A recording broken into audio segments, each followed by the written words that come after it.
I have a very loud New York voice, but microphone's on too. That's to go forward. This is unbelievably excellent. Um, we're both going to make very short presentations, really short.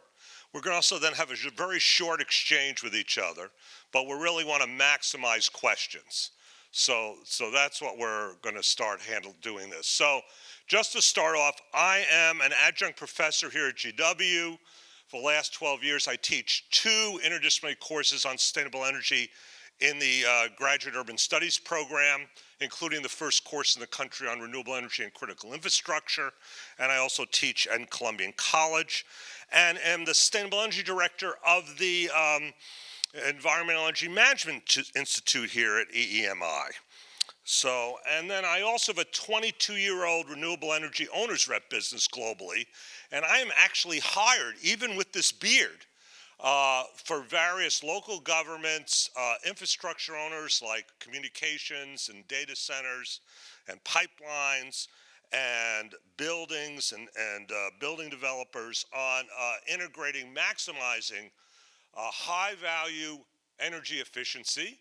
And again, it is always less expensive to save energy than generated from any source, the entire portfolio of renewables, and the entire portfolio of energy storage.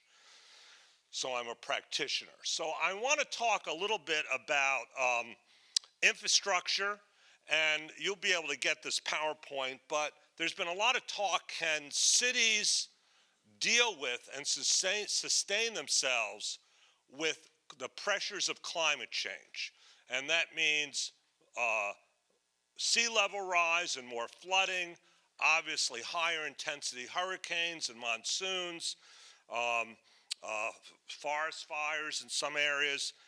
Do we have a way to keep everything going? And the answer, I have to tell you, it's getting better, but we are in bad shape. So what is basic infrastructure? And we're talking about cell towers, we're talking about first responders, police, fire, emergency support. We're looking at pipeline pumps for water and sewage and fuels.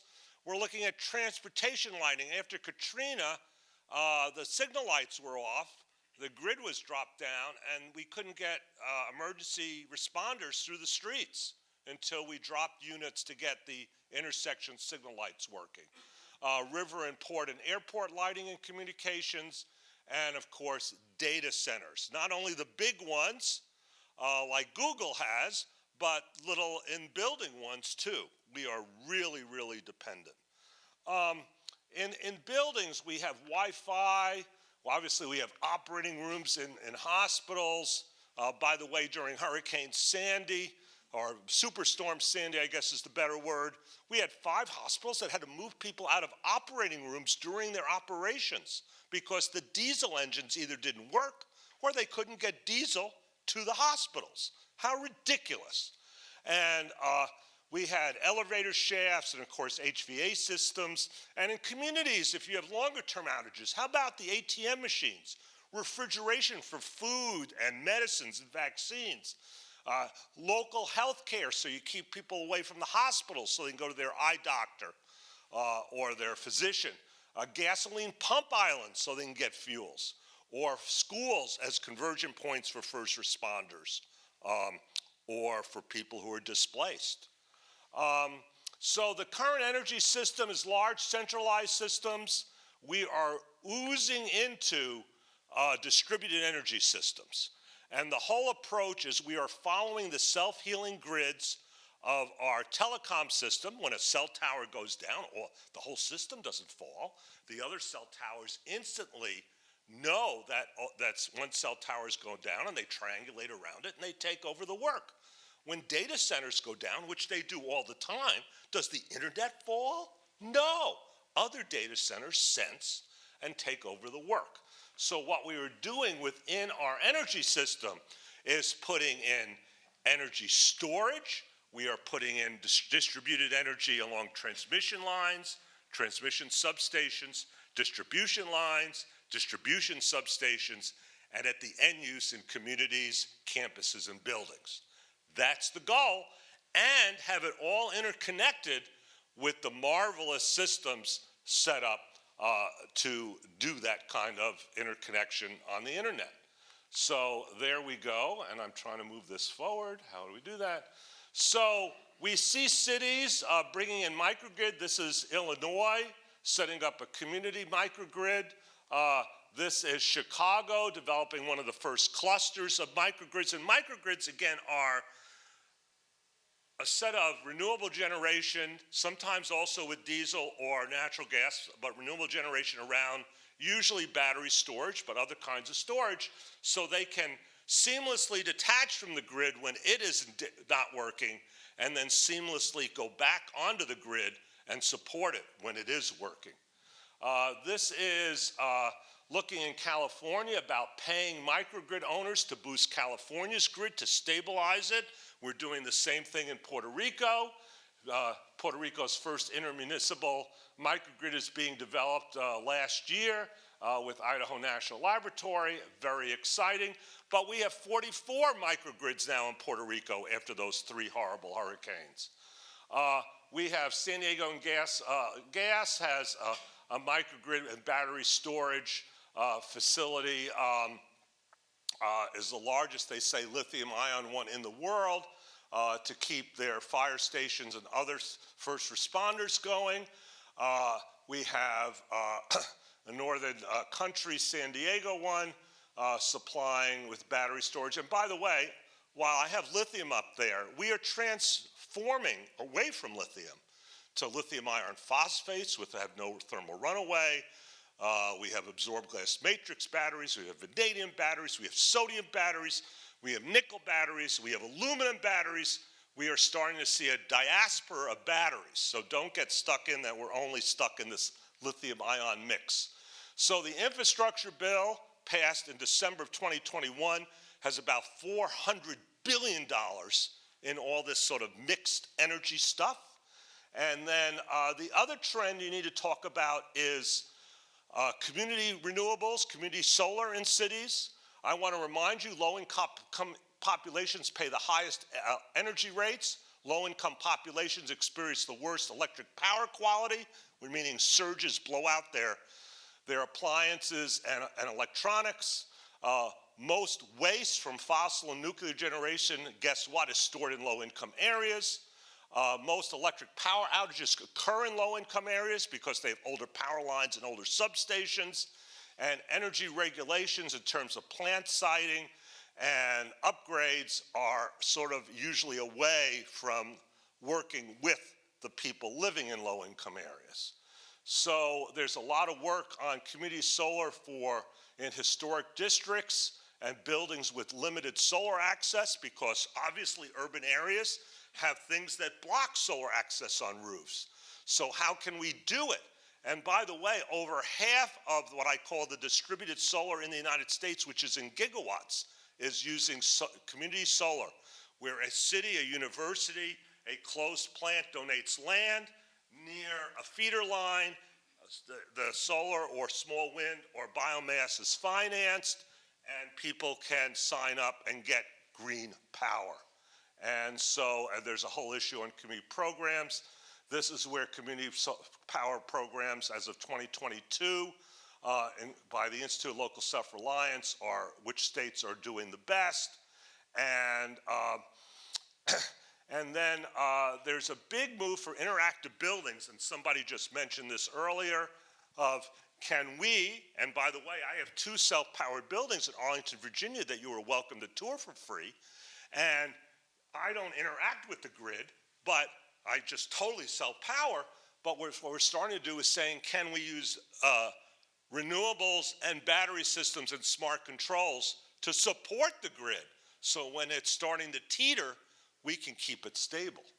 And so this is big Washington State, Minneapolis, Colorado, Massachusetts, New Jersey, big.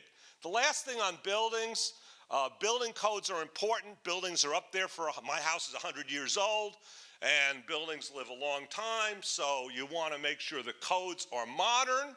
The adoption of building codes, this is a great map on states' lag in adopting current codes. Buildings are huge sources of load flexibility. Department of Energy is investigating, has several programs at Lawrence Berkeley Labs on looking at how to take excess power or reduce loads on the grid to save energy, reduce emissions, and stabilize the grid.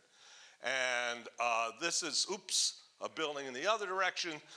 This is one of the first low-income mixed-use buildings that have solar, hydrogen batteries and high-value energy efficiency, and Energy Star buildings and plants. Buildings and plants is great to get on the EnergyStar.gov to take a look at the maximum more efficient buildings we have. And thank you. I just want to tell you there are no dumb questions. You can always email me. I have more reports than anything. And now, John, my colleague, hopefully I didn't take too much time. You take it away. Thanks, Scott. Good morning, everybody. I'm John Four. I'm the director of the Institute of Corporate Responsibility here at George Washington University. And Scott and I have been working on a number of projects dealing with energy efficiency and energy equity. So I should say, it's not that I was indifferent to his slides, you may know, but I can see them right there. So that's why I wasn't turning my head repeatedly to Thanks, and thanks for not laughing, John. Right.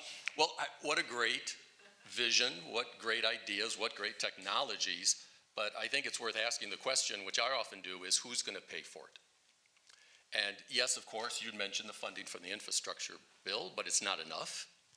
And in addition to just the volume, right, doing these projects takes a local consensus, a political consensus. The reason for doing these projects is compelling, but of course, other people who live in communities have other priorities, other ideas, and building that consensus in order to get the funding to the project is difficult, which is why I'm suggesting that in order to do this, we really need to engage private investment in these projects. It's a well-known territory. A lot of public-private partnerships, private financing in infrastructure projects.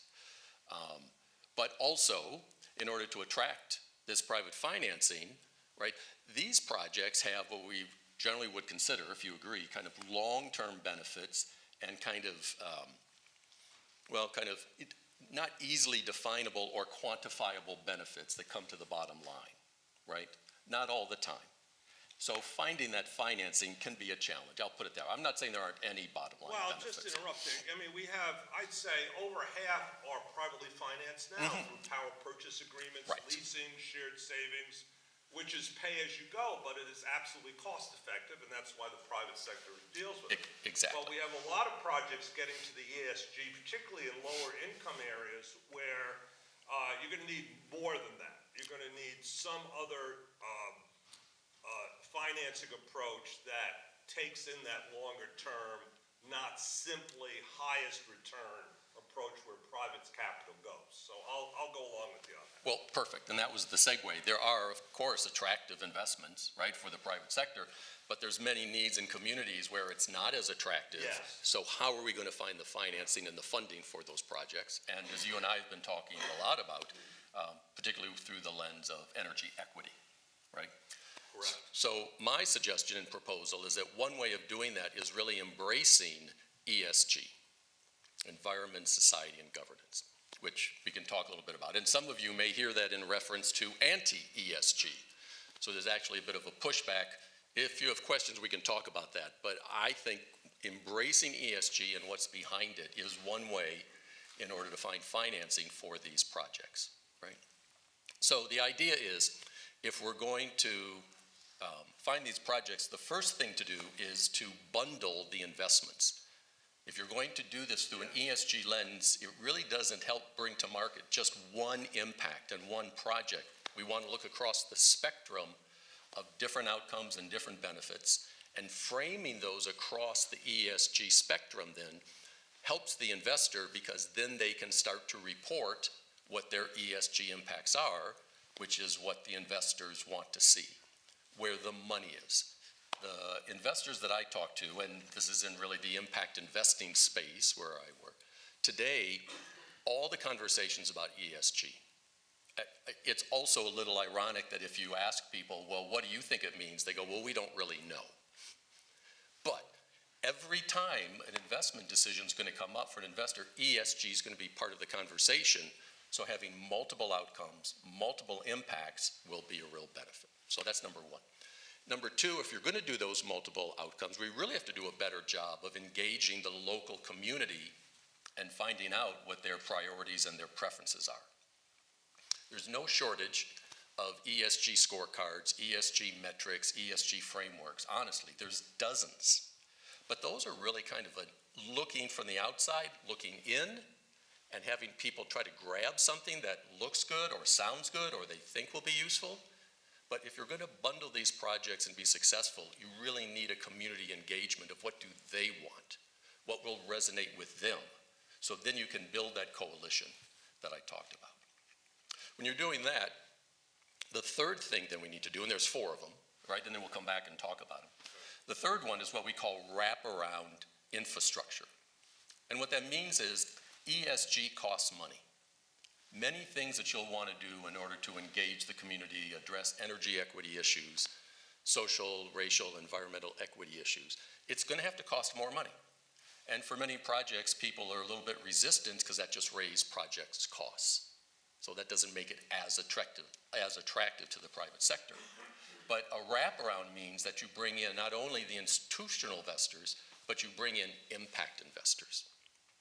So there you design a project where you've got a perfectly good investment project around the lines that you had mentioned. And then when you have the social benefits and the environmental benefits, those can be funded by an impact investor. Because impact investors are looking for good investments in this space. It's a little odd, but people agree. One of the problems in the impact investing space is there's not enough good projects, or at least good projects from the impact investor's point of view. So if we put these two together, you can bring additional funding to a project. That makes it more attractive for the institutional investors. And you can start to create a pipeline of impact investments that are attractive to impact investors. And then you just have to put the two together, right, in your financing structure. Easier said than done, but yes. Exactly. But that's exactly the challenge, I think. But if we can address how to bundle those and then do the wraparound, we'll have a much clearer road, right? And then the last thing is really, in order to pull this off, we really need to focus more on local contracting capacity and expertise. Doing many of these deals through state and local county governments, they can be complicated, right? And many state and local governments just, honestly, they just don't have the capacity in their procurement office, in their capacity to design and to do an RFP and to review them and do the negotiations. So this seems maybe like a small kind of an implementation problem, but I think it's actually quite central. We really need, and you could kind of work backwards then. We really need to step up the capacity of procurement in state and local government so then they can do a little more sophisticated kind of procurement. And one of those sophisticated procurements can be a wraparound.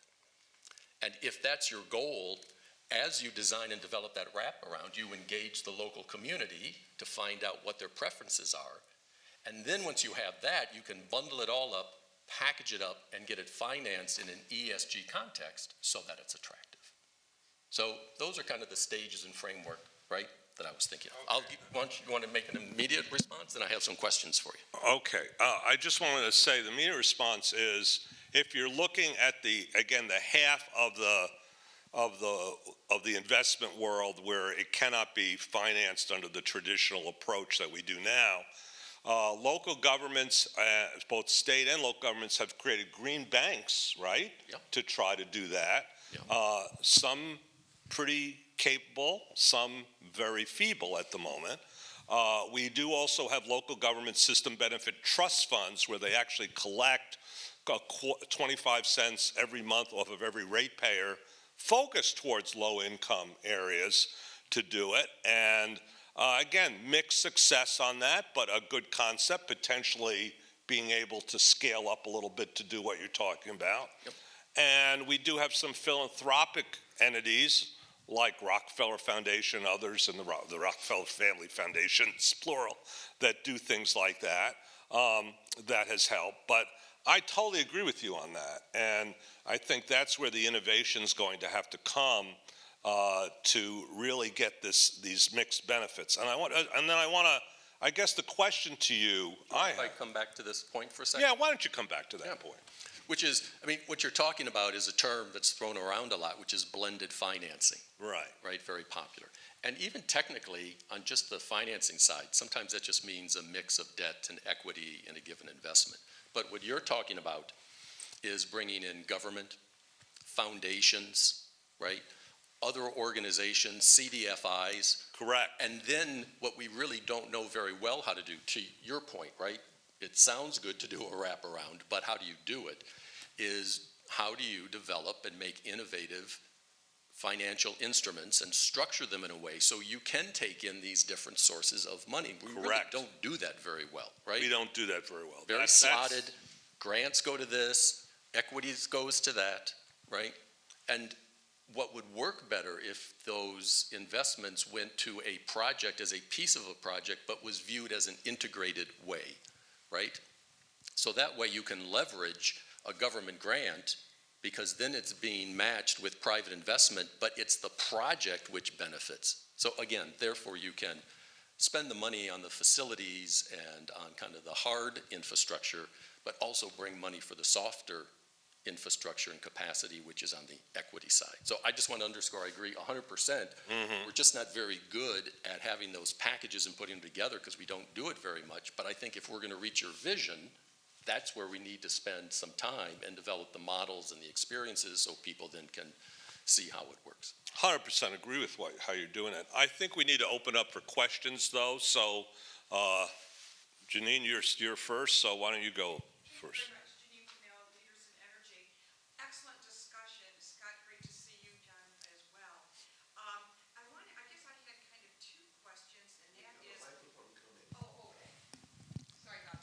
Excited. Hi, Janine Pinnell, Leaders in Energy. I guess my question is, I love what you're saying, John, about the frameworks, and Scott, the specific examples. With all the money that we heard about in a previous panel, you know, the $400 billion for green energy projects, it seemed as though, and Mark had said, it was almost too much money. And it's like, wow, what a great problem to have. But then you get into that institutional capability of, you know, can the cities and the counties absorb this, and how's it all going to work? So I guess I wanted to see if you could weigh in on an IRA. Yeah, okay. And all that. And Scott, can I just ask one thing before you just respond? And that is, are any of the projects that you mentioned, do they have examples of what John was talking about in the framework in terms of finance? Okay. First thing is we have two bills about $400 billion each.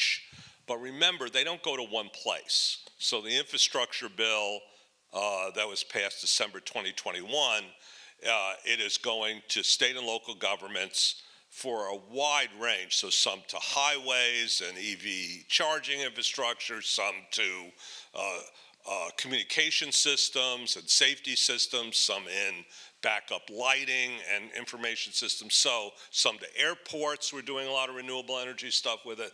So yes, it's mixed. And the same thing with the IRA, the Inflation Reduction Act. It is going to a mess of different areas. So the amounts of money seem large, but being distributed out to different outputs and different end uses make it manageable, I believe.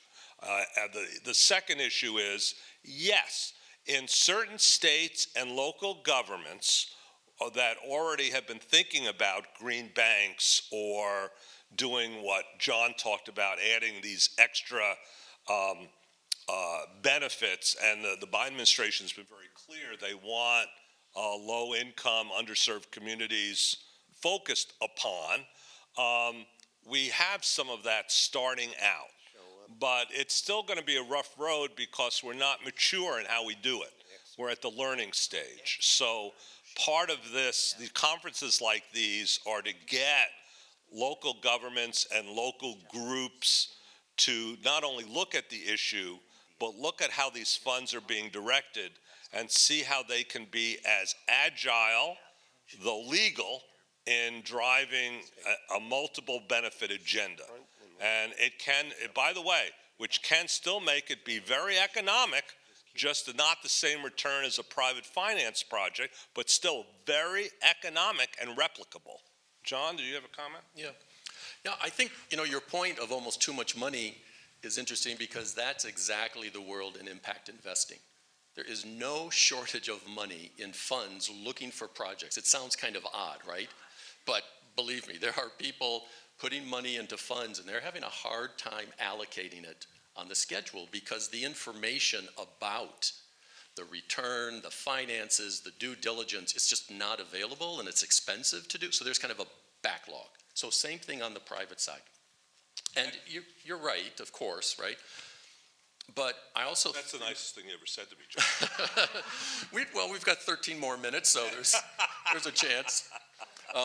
But what I think you see also is that, right, the whole federal funding, right, for infrastructure, it's a huge industry, a huge market. So people are already anticipating on the private side what the money will be, what it can look like. They have their own proposals, right, for laying fiber optic cable and where, right? So the tendency is to kind of stay in the middle lane because, yes, of course, right, because that's what they know. It's what makes sense. It's not wrong. It has tangible benefits. People understand it. They know how to do the drill. But I think what Scott and I are talking about is something a little more innovative. And so just money, right, I don't think will be enough necessarily to move us outside of that middle lane.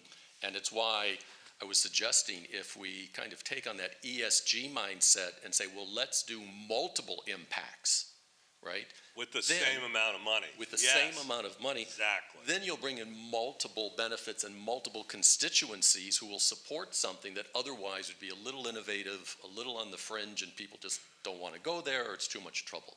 But you build a coalition of local support for it, then you might start to get some action that way and start to develop those tools and procedures and norms that we all know need to be I think developed that's our message for this panel. That's a great one, John. Next question, please. Here you come. You got a microphone even.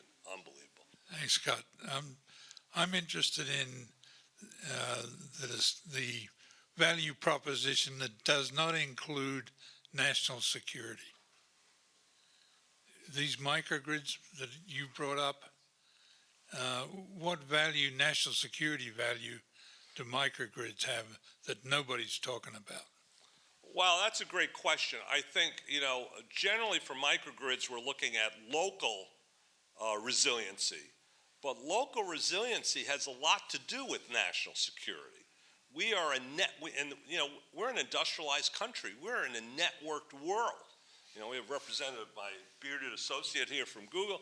We're a networked world. We have a lot of things need to work in an industrial society for national security. Alex Beeler, who was up here from originally had a big job at Department of Defense on facilities. Department of Defense always looked at a military base as a military base. Well, actually, no. A military base is a city. And that city cannot survive unless all the vendors that supplying that city with water, with food, with electricity, with medicines, with all this, with fuel pumps for vehicles, they need to operate. So it's not looking at just the military base, it's looking at how do we maintain that entire area in a way to sustain it. And it's also the same thing with our own infrastructure. Right now, most of our cell towers and data centers are backed up by diesel engines. And made a lot of sense when you had no alternatives. It's ridiculous now, because every emergency I get called into, and I get called into plenty around the world, it's catastrophic failure of diesel engines. When you have an emergency, you can't move diesel around. You can't fix diesel engines. And when diesel engines fail, they fail catastrophically. I can tell you tons of stories of things burning down in our critical infrastructure. So this all has to do with national security, but also human security. We are less resilient in industrialized nations because we're not living in a field where we can go to the stream and get water and grab some food. We are dependent on a bunch of complex systems to survive. And we need to think about energy and information and water as essential ingredients elegantly integrated on that. John, you have any other? Well, I'll just add, I think your question, and you touched upon it, it just kind of focuses around resilience. And of course, the military always values resilience, right, as a way of achieving their mission, even under changed conditions. But I think there's some alliances that can be built in order to bring the changes, because they'll have some national security implications, but they'll also just have the sustainability of the access to services to locals, as well as the equity issue. Because again, as you and I talk all the time, when something goes offline or there's a disruption, right, it's the people who have more income who can adapt more easily, and when you have low income, it's harder to adapt. And it's not just people, it's businesses And too. businesses also, Businesses yeah. and whatever. Yeah. So Next question, please. There we go. Hi, thank you. Talking about ESG and how it was referred that that's such a difficult term to put your hands around, could you comment on the EU's taxonomy to prevent greenwashing in portfolios of financial institutions and institutional investors? Oh, you are on that issue. Let's go. wow, that's a good one. Well, okay, so maybe we could just try in terms of just what is ESG, or as we might say, what might it be, right? And there's all sorts of different filters that are used, like socially responsible investing and green investing and others. I think the difference for ESG is that it's from an investor mindset that says the businesses and the companies that they're investing in are facing risks because of a changing world, right? Whether it's climate change or whether it's workforce challenges. And they're looking for those companies to manage those risks better. And if they don't manage them better, they're not going to get the investors' money, right? The big investment firms and investment banks. So that's, I think, a good way to ground what ESG is, and they've got a good point, right? The world's getting more volatile, markets are getting more volatile, networks are getting more volatile. So companies that aren't handling, anticipating those problems then look less favorable through an ESG lens, right? What has happened, I think, with that term is that it's migrated so that public policy now, as you mentioned, the EU framework, is that governments are starting to use that term and make policy around what they see as ESG.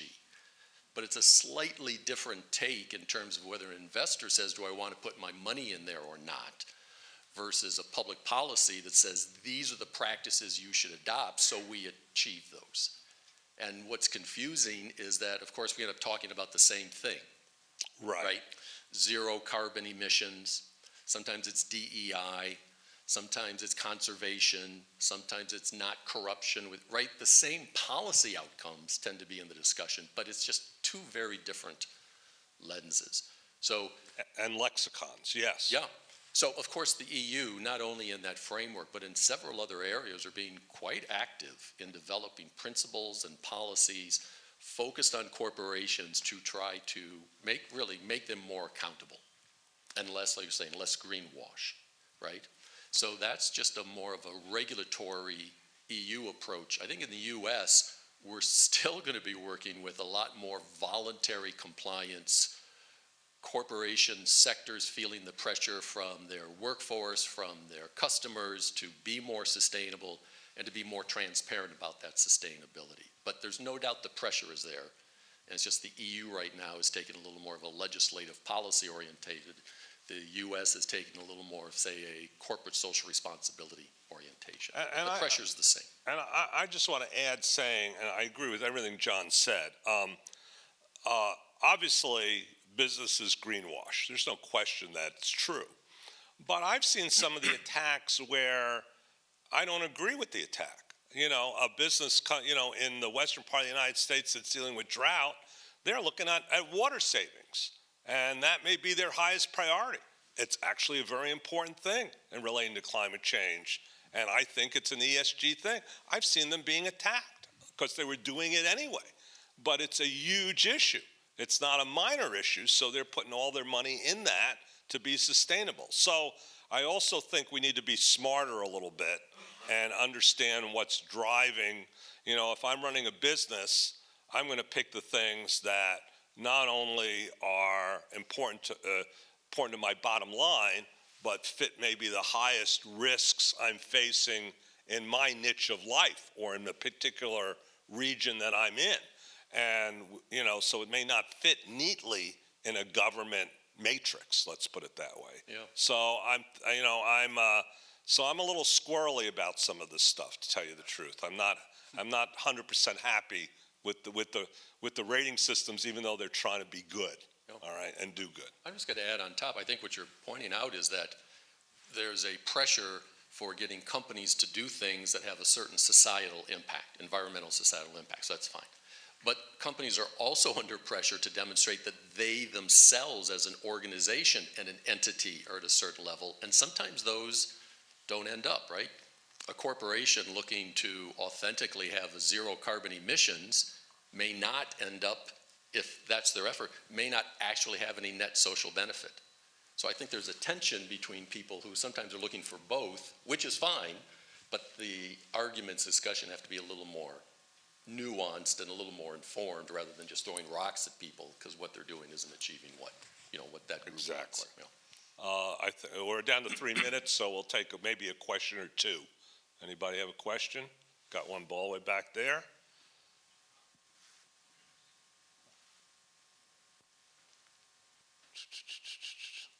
You got in the rear. You got one here? Oh, okay. John, you mentioned in your second wraparound about impact investors. Could you unpackage that a bit? Who are they and what do they do? Well, there's a whole world of impact investors, right, who sell their products, people who want to put money into them, saying that they'll get a good, reasonable financial return and also a social return and a social benefit, right? So that is just like an investment product. Calvert Impact Capital would be one that's pretty well known. They'll take your money, you give it to Calvert, they find investments that have both a financial and a social return, and then you get your return back from them. So it's a very explicit branding of an investment product, which isn't saying the only thing we care about is market-adjusted financial returns, right? Thinking about risk. We're going to package it up and give you both. The market for that is huge.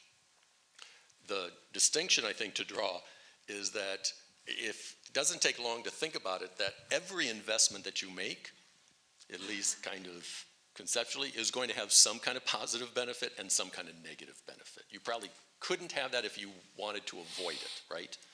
So the distinction really is that in impact investing, you're intentionally trying to bring about some change of positive good, but you're kind of anticipating that you'll get a little bit of a financial cutback as a result. And it's a huge market. And of course, last to say, it's so huge because everyone is just selling a product named impact investing, and whether it really has those social impacts or how big those impacts are, then, right, it's in that realm. So there are some impact investors that are very specific, very credible. Quantified Ventures is another one here in DC, Acumen, on and on, right? But there's also a big world of people who are kind of branding themselves that way, and it's a little bit questionable how much the brand really meets the results. I think we have one person all the way in that corner, at the other corner. Please. There we go. Hi, thank you so much for the discussion.